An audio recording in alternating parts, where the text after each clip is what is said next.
Assim eu lhes digo, e no Senhor insisto, que não vivam mais como os gentios que vivem na futilidade dos seus pensamentos. Eles estão obscurecidos no entendimento e separados da vida de Deus, por causa da ignorância em que estão, devido ao endurecimento dos seus corações. Tendo perdido toda a sensibilidade, eles se entregaram à depravação, cometendo com avidez toda espécie de impureza. Todavia, não foi assim que vocês aprenderam de Cristo. De fato, vocês ouviram falar nele, e nele foram ensinados de acordo com a verdade que está em Jesus. Quanto à antiga maneira de viver, vocês foram ensinados a despir-se do velho homem, que se corrompe por desejos enganosos, a serem renovados no modo de pensar e a revestir-se do novo homem, criado para ser semelhante a Deus em justiça e em santidade, proveniente da verdade. Vamos orar? Deus, muito obrigado por essa palavra, Senhor. Muito obrigado por tudo que o Senhor tem feito em nossas vidas, porque o Senhor nos resgatou, Pai, da vida que vivíamos, Senhor, e nós queremos continuar seguindo a Tua vontade, nós queremos, Pai, andar conforme o que a Tua palavra nos diz, Senhor. Nós queremos que esse é o nosso manual de regra e prática, e nós não queremos abrir concessões, Pai, não queremos relativizar as coisas, Pai, para vivermos da forma que bem queremos, para vivermos de forma a satisfazer o nosso ego, a nossa vontade, a nossa carne, Senhor. Nos ensine, através desse texto de hoje, exatamente isso. É assim que eu te oro e te agradeço em nome de Jesus. Amém. Gente, esse texto fala sobre sensibilidade. Esse texto fala sobre sensibilidade, e aqui nós podemos pensar sobre os nossos sentidos humanos. Você está me vendo agora, e a visão é um sentido humano porque, através dele, eu posso perceber o mundo à minha volta. E para aqueles que não têm essa condição de visualizar o mundo, outros sentidos ocupam este lugar e substituem a forma como eu percebo as coisas que estão ao meu redor. E a forma como sentimos o mundo está diretamente relacionada com o que eu sou, ao que acontece internamente aqui, o que é construído dentro de mim. Porque o próprio Jesus, ele apresenta lá em Mateus capítulo 6, versículo 22 e 23, você não precisa abrir, um exemplo e um versículo que fala sobre os olhos serem a candeia do nosso corpo. Então, o próprio Jesus, ele nos ensina sobre de que forma os nossos olhos têm influência sobre o meu contexto, e vocês já devem ter ouvido de algum amigo, em algum momento da vida de vocês, a frase, todo mundo faz, e isso é besteira. O professor da faculdade disse que esses são os nomes dos porteiros do inferno, né? Um é todo mundo faz, e o outro é isso é besteira. Por quê? Porque todo mundo hoje quer relativizar as coisas, não é? Mas essas frases, gente, são exatamente aquilo que torna a vida perigosa. Porque à medida que o que está fora começa a refletir e a impactar quem eu sou e o que eu faço, aí está a raiz do problema. Como você vê as coisas que estão acontecendo ao seu redor? De que essas coisas, de que forma, aliás, essas coisas influenciam a sua vida, sabe? O que você tem de pressupostos, quais são as suas premissas, o que é inegociável para você, o que é verdade absoluta para você, até onde você pode ir. Essas são questões que Jesus nos fala nesse texto de Mateus, quando ele diz que os nossos olhos são a candeia do corpo, e a palavra exatamente diz, os olhos são a candeia do corpo. Se os seus olhos forem bons, todo o seu corpo será cheio de luz. Mas se os seus olhos forem maus, todo o seu corpo será cheio de trevas. Portanto, se a luz que está dentro de você são trevas, que tremendas trevas são. Quando Jesus está falando sobre o olho ser bom, ele não está falando sobre uma possível limitação na minha vista. Ele não está falando sobre o meu olho ser verde, gente. Meu olho é verde, sabia? Ele não está falando sobre a minha necessidade de usar 1, 2, 10 graus para poder enxergar o que acontece à minha volta. O que é que Jesus diz? O que é que essa palavra quer dizer? Esse princípio tem ligação com o que já acontece em minha vida antes mesmo que eu veja. Ele está dizendo, o que existe dentro de você deve estar fundamentado, porque as coisas ao seu redor dependem do ajuste que existe nos seus olhos. Se eles forem bons, todo o seu corpo será cheio de luz. Se eles forem maus, todo o seu corpo será cheio de trevas. E por que eu falo sobre esse versículo quando falamos sobre sensibilidade, nos remetendo, nos referindo à palavra que está lá em Efésios, o texto que lemos? Gente, Jesus também diz, em Mateus capítulo 15, versículo 11, que o que entra pela boca não torna o homem impuro, mas o que sai de sua boca, isto sim, nos torna impuro. Ele está nos ensinando que as coisas que acontecem ao nosso redor têm poder sim, para nos distrair, para nos influenciar, para nos desestabilizar muitas vezes, mas os fatos que acontecem ao meu redor não podem mudar definitivamente quem eu sou. As provações vêm, as tentações existem. Elas vêm como um pássaro que pousa na nossa cabeça, mas nós não podemos deixar que esse pássaro construa um ninho. Nós precisamos viver a vida sabendo que as nossas mentes precisam ser renovadas pela palavra de Deus para que aquilo que é renovado na minha mente possa transformar o mundo à minha volta. E ontem mesmo eu escutava um amigo meu falar que ele tinha um certo preconceito e pensava, como assim o homem vai até o Parque do Povo, como assim a Rede Nuvem vai tocar no São João? Mas nós precisamos entender isso que falamos aqui, a forma como oramos, que Pedro colocou, que Fogonhali colocou. A gente não vai relativizar de forma alguma a essência do Evangelho, mas nós podemos desenvolver estratégias que possam comunicar a mensagem de Deus a todos aqueles que precisam ouvi-la e serem impactados à sua maneira. Nós precisamos pensar exatamente sobre isso, pensar sobre a forma como estamos vendo o mundo, porque Jesus nos ensina que o nosso redor, as coisas que acontecem à nossa volta, pode nos desestabilizar, mas nós devemos agir de acordo com o que o Espírito Santo fala aos nossos corações, porque Ele é o nosso conselheiro, é o nosso consolador, é aquele que sinaliza aquilo que fazemos, o que há de certo, o que há de perigoso, o que há de errado. Às vezes Ele silencia, nós procuramos uma resposta, mas o silêncio de Deus também é resposta. Ele está dizendo, eu não quero dizer agora, eu não vou revelar agora, eu preciso que você continue buscando a vontade do Senhor, a vontade do Pai, para que aquilo que você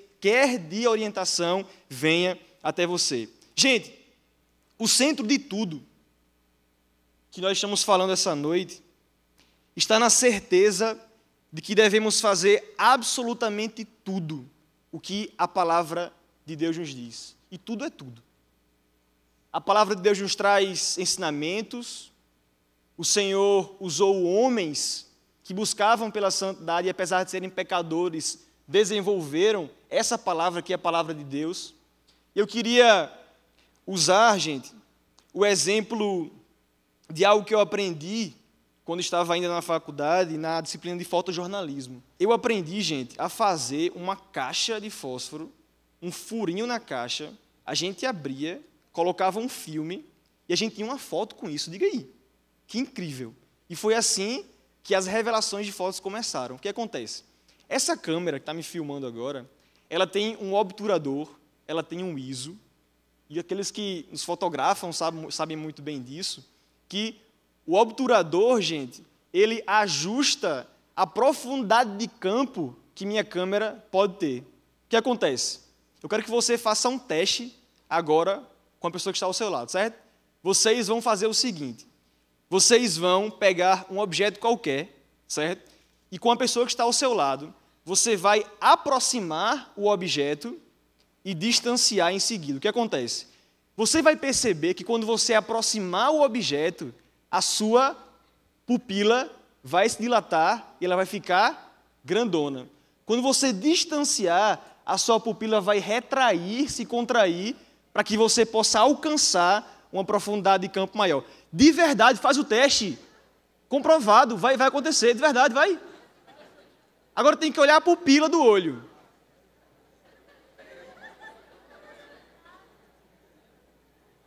Não pode ligar a lanterna, porque a lanterna certamente vai, né, dilatar.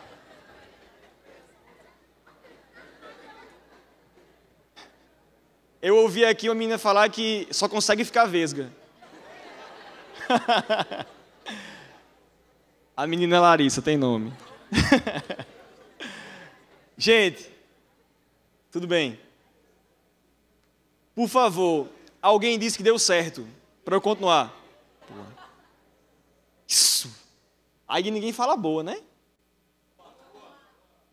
Boa, isso aí, boa. Nós estamos usando essa demonstração apenas para efeito de memorização sobre aquilo que vamos falar nessa noite, gente. À medida que eu desejo observar algo que está distante, eu preciso me esforçar um pouco mais. Eu preciso me concentrar um pouco mais naquilo que está longe, e isso dá mais trabalho. O que está perto, eu tenho uma facilidade maior de compreender e de entender. E assim é a palavra do Senhor. É dessa forma que nós temos que ver a Bíblia. Quando está perto, eu tenho maior facilidade de compreender, de entender. Quando está longe, você certamente vai precisar fazer um esforço maior para que você continue fazendo a vontade do Senhor. E, gente, tudo isso porque estamos falando sobre sensibilidade, tudo isso porque estamos falando sobre concentração naquilo que deve ser alcançado, sabe? O nosso foco é o Senhor Jesus. Nos livrando das coisas que para trás ficam, prossigo para o alvo, para o prêmio da soberana vocação que está em Cristo Jesus, o nosso Senhor. Gente, o que falamos foi algo óbvio. O que falamos foi algo óbvio, essa questão lógica. E após modernidade tem influenciado a maneira com a qual homens e mulheres têm flexibilizado, sabe, relativizado as verdades ou a verdade bíblica. Em busca de satisfação, em busca de fazer com que o meu ego se infle, se enche, sabe? Em busca de fazer aquilo que eu entendo que devo fazer, os homens têm perdido absolutamente a noção do que fazem. Muita gente, não é? E eu postei isso no meu Instagram, não tem quase ninguém lá, mas eu postei. Eu disse que a nova geração, gente, tem feito qualquer coisa da melhor maneira. Qualquer coisa da melhor maneira, porque às vezes o pessoal está junto, sabe, não sabe nem qual é o objetivo, qual é o propósito, mas vamos estar junto, vamos fazer algo, sabe, vamos marcar a resenha, vamos marcar a social, né? Vocês já devem ter ouvido esse termo aí, mas nós precisamos manter a concentração naquilo que a palavra de Deus nos diz que devemos fazer. Por quê, gente? Porque o mundo tem uma cosmovisão, e falamos sobre cosmovisão quase sempre no Prisma, não é? Eu tenho uma foto para mostrar para vocês aqui, que vai nos ajudar a compreender o que estamos falando sobre cosmovisão. Está pronto aí, gente? Pronto. Essa foto aí foi Jonas Madureira que colocou, e durante a semana eu fiquei pensando sobre ela. O cara diz, aqui, é o que eu sempre digo. Pense fora da caixa. Quando as pessoas dizem, pense fora da caixa, ela quer tirar você da sua caixa para colocar na dela. O mundo não quer lhe ver livre. E o mundo que eu falo é um sistema de valores, tá, gente? Um conjunto de valores. Não estou falando que o mundo é mau. Mas elas querem tirar você da liberdade que você tem para te alienar, para te subjugar, para te escravizar. E eu pensei sobre a realidade que os que estão fora da nossa caixa desejam fazer conosco, sabe? E aqui, gente, eu quero dizer para vocês, como já tenho dito, que todo mundo tem uma caixa. E a mensagem que eu quero trazer hoje para você, e vamos começar agora a refletir sobre o texto e a expor versículo por versículo, é: pense dentro da caixa. E essa caixa é Jesus. Nós não podemos pensar fora de outra caixa. O que está na caixa da cruz, o que está dentro do que o Senhor quer para as nossas vidas, o que Deus disse que devemos fazer, é isso que vamos fazer. Sabe? E nesse sentido, gente, nós já oramos pelo São João, nós já abençoamos a forma que estaremos ali, porque, como temos dito aqui também, não é? Nós estamos preocupados com a essência, mas a forma nós vamos sim ajustar para poder comunicar o Evangelho. E o pensar fora da caixa não quer dizer que eu pretendo dizer que você não deve se contextualizar com a realidade. Porque até o próprio Paulo, que escreve aquilo que vamos refletir hoje, diz: eu me fiz de tudo para com todos, de forte para com os fortes, de fraco para com os fracos, para alcançar alguns. O próprio Paulo diz que o seu ministério era para a pregação para os gentios, e o ministério de Pedro, por exemplo, era uma pregação para os judeus. Então, todo mundo, sabe, se encaixa em alguma forma, sabe, em algum método. Nós precisamos ver de que forma nós precisamos comunicar o Evangelho. E aqui nós temos exemplos e exemplos. Se eu for a um presídio falar para um preso, eu nunca vou conseguir ser quem é o maior pregador de todos os tempos. Charles Spurgeon? Sérgio Queiroz? Amém. Mas se eu for a um presídio, eu nunca vou conseguir comunicar o Evangelho da forma que protestante Nildo, por exemplo, comunica. Eu nunca vou conseguir tocar o coração daqueles homens como protestante Nildo comunica. Nildo, no presídio, é Sérgio Queiroz nesse palco. Talvez se Sérgio fosse lá pregar, também não conseguiria falar da forma como ele fala, porque as pessoas entendem e conhecem a história, sabem quem ele é. Eu não estou dizendo que o protestante Nildo não pode pregar aqui, tá, gente? Estou falando que ele é fera, que ele sabe se comunicar com a cultura, com aqueles que desejam ouvir a palavra de Deus, e ele comunica muito bem. Eu não estou dizendo, que fique bem claro, que nós não podemos pensar fora da caixa nesse sentido cultural. Pensaremos sim, mas tudo que está fora da caixa da cruz, diremos não. E é isso o que a palavra de Deus diz lá em Efésios, capítulo 4, versículo 17 ao versículo 24. Eu queria que você abrisse novamente para que nós possamos continuar lendo e entendamos aquilo que o Senhor quer falar aos nossos corações. Gente, o primeiro ponto dessa mensagem diz respeito a cruz nos ensina sobre como não devemos viver. A cruz nos ensina sobre como não devemos viver. Estamos em Efésios, numa carta que Paulo escreveu à igreja em Éfeso. E aqui Paulo vai falar sobre a visão ampla de Jesus, da igreja, do nosso relacionamento com o próximo, fala sobre o nosso lugar em Cristo, de como nós podemos refletir a Cristo na vida das pessoas. E em meio a tantos problemas que vivemos, sabe, filho matando pai, sabe, tantas coisas acontecendo, é adequado pensarmos sobre a forma como temos vivido. Porque sempre que Paulo prega, ele usa as conjunções subordinadas adversativas, né? Contudo, todavia, mas, porém, no entanto. Paulo é aquele que diz: olha, não vivam assim, não é isso, não voltem, todavia, sabe? Vocês são isso, aquilo, todavia, mas, porém, quanto a você. Ele está sempre trazendo essa novidade de que, através de Jesus, nós podemos viver uma nova vida, porque Ele nos resgata das trevas, do reino das trevas, e nos traz para a sua maravilhosa luz. Então, Paulo escreve essa carta à igreja em Éfeso quando estava numa prisão.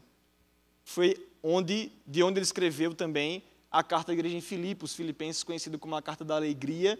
E aqui nós temos um homem novamente falando sobre o evangelho que não nos traz absolutamente conforto. Você pode ter carro, casa, roupa lavada? Pode. Agora, o evangelho pressupõe sofrimento.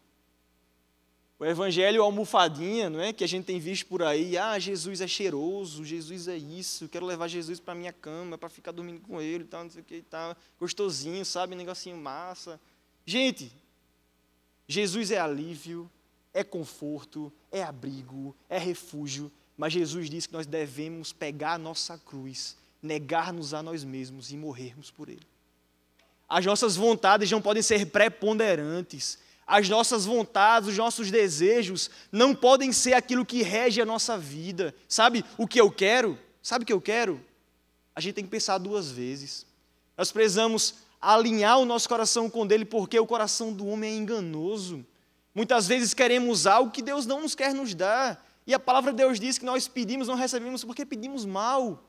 O Senhor quer nos dar, Ele é o maior interessado em nos abençoar, no sentido não de prosperidade que o mundo prega, ou de sucesso que o mundo prega, mas aquilo que é para você, aquilo que já é seu, e que você precisa alinhar o seu coração para que Ele possa, derramar sobre a sua vida, para que Ele possa fazer aquilo que já quer fazer, e às vezes nós não entendemos. Então Paulo, de início, gente, ele fala sobre como nós não devemos viver, porque a cruz nos ensina de que forma nós não devemos viver.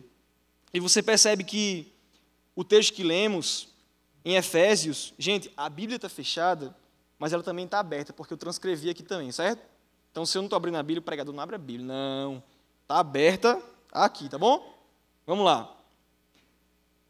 A gente começou a ler o texto, e nesse texto a gente viu o assim, não é? A gente começou no assim.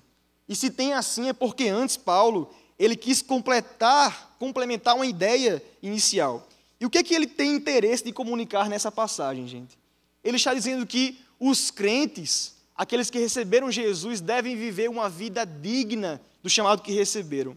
Ele está falando sobre o homem ser humilde, sobre o homem ser dócil, sobre o homem ser paciente e amoroso, que conserve a unidade do Espírito, que é o vínculo da paz. Ele está dizendo que os homens precisam ser chamados à atenção para representarem Cristo de forma total, como John Stott disse, o evangelho todo para o homem total. E é esse evangelho que Paulo quer pregar àqueles homens para que eles não percam a concentração naquilo que devem fazer. Então, Paulo está dizendo que o corpo precisa andar ajustado, que o corpo precisa andar unido, que o corpo precisa estar em constante crescimento, ser edificado à medida que cada um realize o seu papel, a sua função, como fala o versículo 16, pode conferir aí, dá uma olhadinha. No versículo 16, um pouco antes do versículo 17 que lemos, ele fala sobre o corpo ajustado, sobre o corpo unido, em crescimento, edificado à medida que nós fazemos a nossa função. Mas, gente, ele diz assim: eu lhes digo, e no Senhor insisto, que não vivam mais como gentios, que vivem na futilidade dos seus pensamentos. Eles estão obscurecidos do entendimento e separados da vida de Deus por causa da ignorância em que estão, devido ao endurecimento dos seus corações, tendo perdido toda a sensibilidade. Eles se entregaram à depravação, cometendo com avidez toda espécie de impureza. Então, Paulo está dando ênfase, como se estivesse também nos chamando hoje e dizendo: vocês não vão voltar a ser quem foram. Vocês não vão fazer o que fizeram. Vocês não vão estar no lugar que eu já tirei vocês, que eu já resgatei vocês. Não é possível que depois de Deus ter feito tanta coisa por vocês, e depois de Deus ter demonstrado o amor dele salvando a sua vida, você volte a fazer o que fez antes. Então, Paulo está dizendo exatamente isso. Ele fala sobre como não vivermos mais como gentios, que não creem em Cristo, uma vez que somos salvos em Deus. Isso porque aqueles gentios vivem na inutilidade dos seus pensamentos, aqueles homens querem viver como acham melhor, aqueles homens vivem uma falsa liberdade e essa é a caixa deles. Eles estão separados da vida verdadeira, eles estão presos ao pecado, e isso é o que Hernandes Dias Lopes chama de a antítese gloriosa. A antítese gloriosa, a suprema antítese, nos coloca como homens libertos da escravidão. O que acontece? Você pode dizer sim ou não. Aqueles que estão presos só conseguem dizer sim porque são escravos. Mas aqueles que estão presos nos acusam de ser quem são, porque nós ainda temos liberdade para dizer não. Entende isso? Quando alguém te oferece algo, você pode dizer sim, você pode dizer não. Aqueles que estão presos ao pecado só podem dizer sim, porque eles não conseguem viver de forma diferente. Gente, Paulo está colocando a realidade de que aqueles homens estão presos às coisas deste mundo.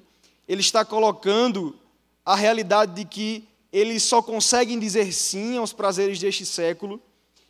E uma parte interessante que nós percebemos no original, aquilo que um termo nos diz, é que quando Paulo fala sobre obscurecidos do entendimento, quando Paulo fala sobre a ignorância, quando Paulo fala sobre o endurecimento do coração, Paulo está se referindo ao do original, ao que vemos no original, a uma percepção obtusa. E o que é isso?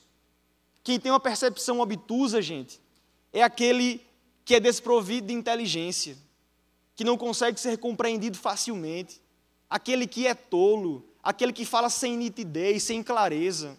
A percepção obtusa é de alguém que não consegue ver a realidade e rejeita a coisa óbvia desse mundo. Aquele que tem percepção obtusa é aquele que enxerga, vê, mas não enxerga, sabe? Está o tempo todo querendo buscar sentido para a vida, algo que seja lógico, mas eles rejeitam a pedra fundamental, eles rejeitam a pedra angular, e alguém que tenha a mínima integridade intelectual vai concordar comigo que se nós tirarmos o que é pedra fundamental, de que se nós tirarmos o que é pedra angular, tudo o que seja, por maior que seja, vai ruir. E a pedra fundamental das nossas vidas é o Senhor Jesus. É Ele que nos livra, é Ele que nos liberta, é Ele que nos salva, mas os homens, os gentios, que não fazem a vontade de Deus, têm uma percepção obtusa dos fatos. Eles não veem com clareza, eles não veem com nitidez, e é exatamente isso que Paulo quer nos trazer. A realidade de que estes homens não conseguem ver aquilo que é óbvio, aquilo que está claro para nós, porque o Espírito Santo nos faz ver. Esses homens, embora pensem ser independentes, autônomos, inteligentes, são tolos, porque rejeitam, gente, o óbvio do universo. Eles possuem uma grande gama de conhecimento, mas não conseguem conciliar aquilo que é óbvio para que tenham uma cosmovisão como é a cosmovisão cristã. Um sistema de vida completo, como meu amigo Nandão gosta de dizer, né, Nandão? Bênção. Sem Jesus tudo perde sentido. Sem Jesus não tem lógica, sem Jesus não há significado, não há sequer coerência nas nossas atitudes, porque por trás da máscara do mundo existe um rosto, e esse rosto é o rosto de Jesus. É Ele que dá sentido ao que somos, é Ele que dá sentido a este mundo. Jesus é aquele para o qual as coisas foram feitas, porque dele, por ele e para ele são todas as coisas. Então, gente, Paulo está falando sobre a perda de sensibilidade. Aquilo que falamos antes, lá no início, volta aqui, e é por isso que usei a sensibilidade e a exposição do olho, sabe? E é por isso que usei os nossos sentidos para dizer que aqueles que estão longe, aqueles que estão distantes, aquilo que o Senhor quer fazer, eles possuem uma mente cauterizada. E essa palavra está também no original. Do grego, esse termo também aparece, uma mente cauterizada. O que é isso, gente? Uma mente cauterizada é aquele que não consegue perceber, É aquela mente que não entra mais nada. Sabe quando você está cego? Sabe quando você não quer ver além do que quer ver?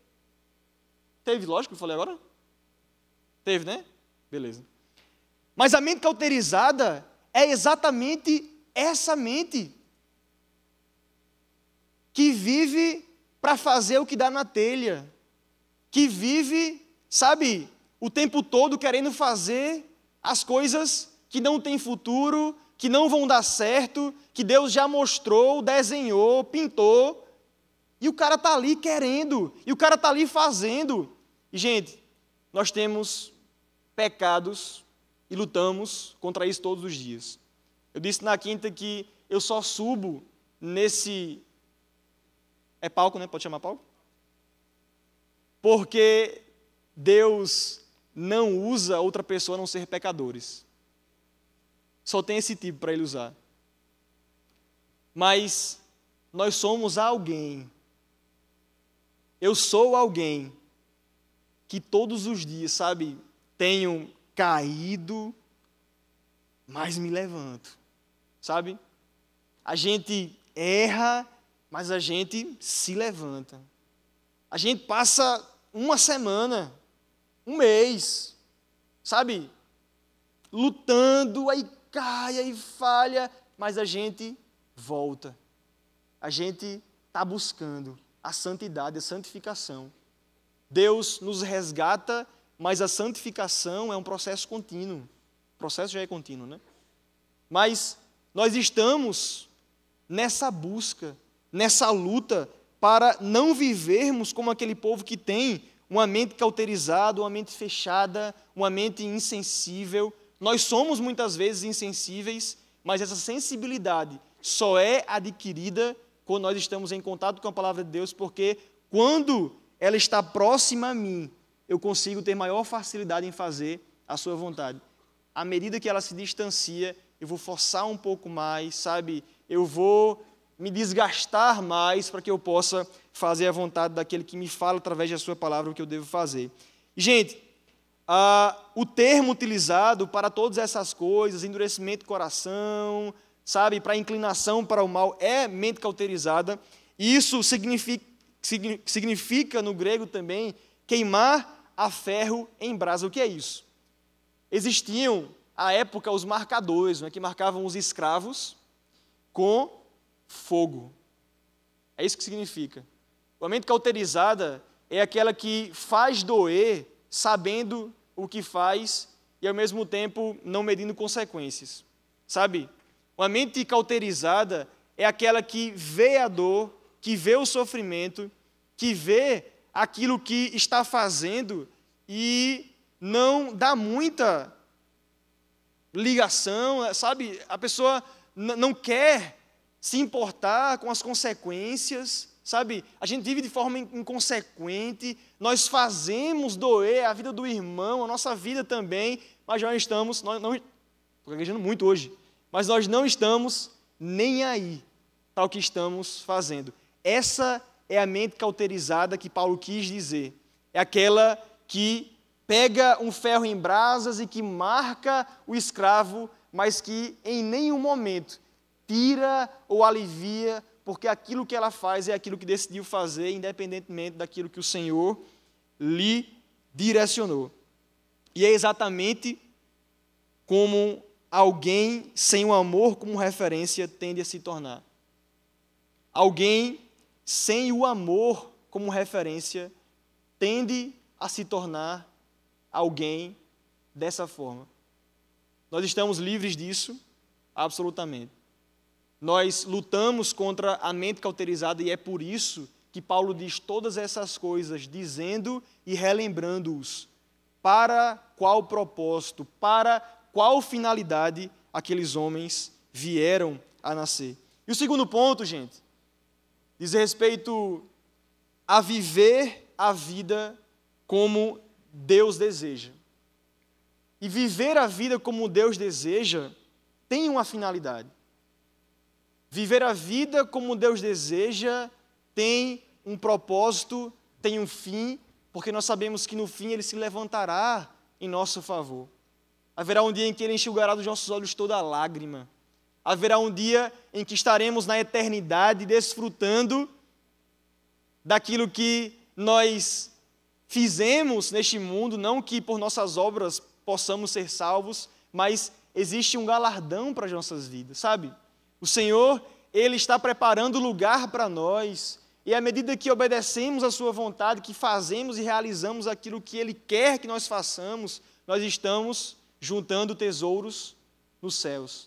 Nós estamos juntando tesouro na eternidade. Então, Paulo, no verso 20, ele contrapõe tudo o que disse, com os seus todavias, com os seus mas, com o porém, com o no entanto, com tudo. Ele diz, todavia, não foi assim que vocês aprenderam de Cristo.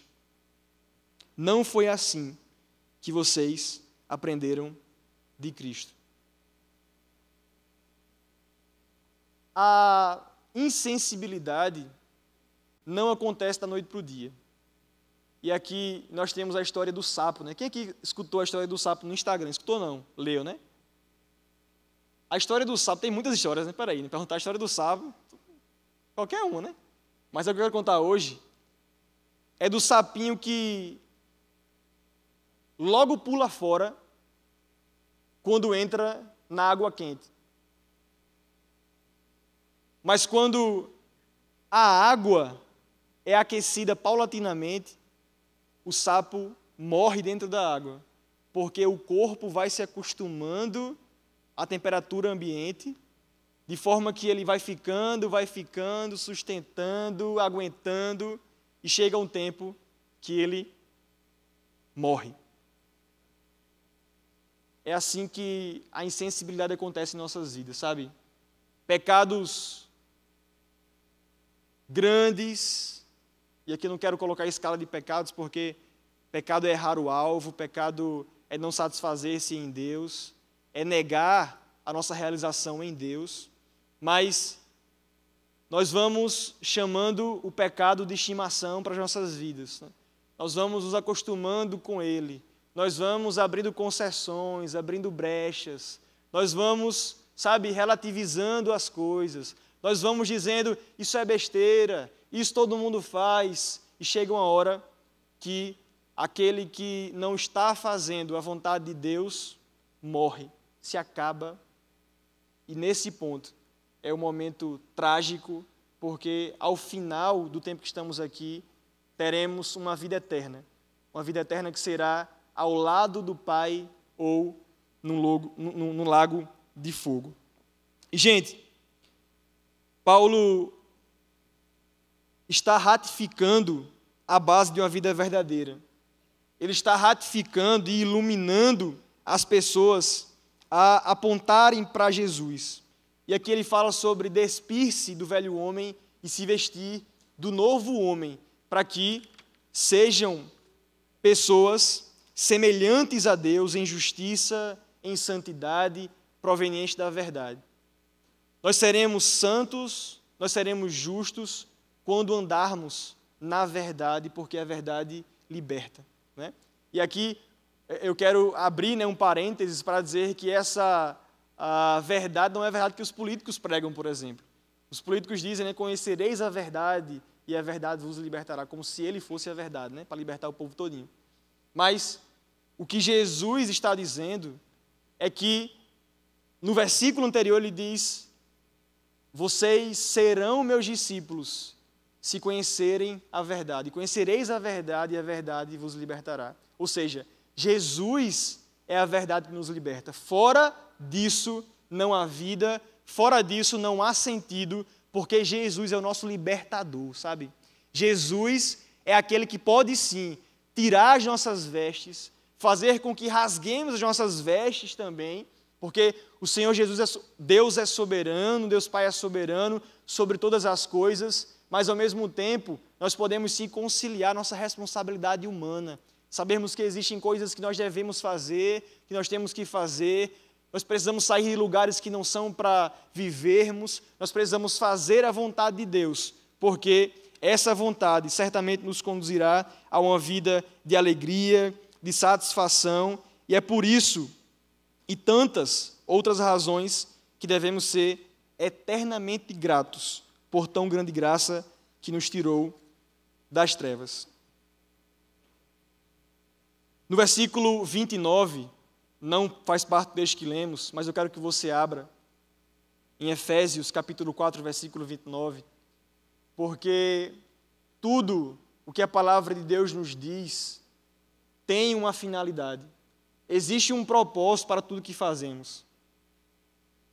Deus quer nos levar a um lugar. E falei sobre Noé na quinta passada.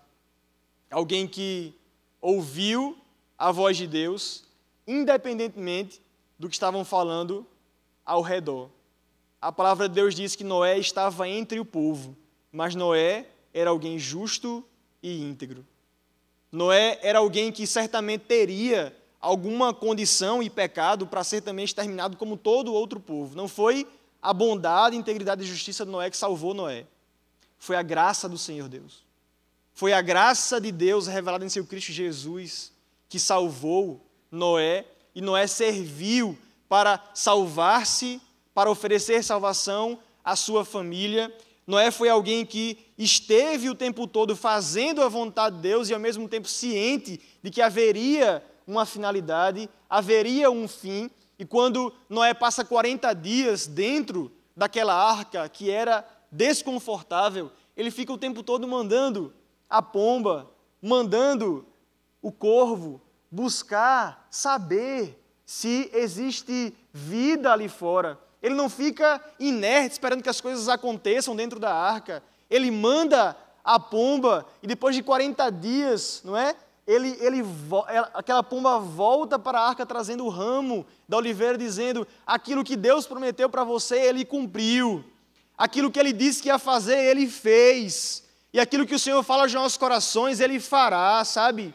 Ele estará conosco até o fim dos tempos. Ele está contigo na tua vida inteira, em todos os momentos. Existe um tempo, existe um propósito, existe uma finalidade para o que vivemos. Nada é sem sentido, nada é sem lógica.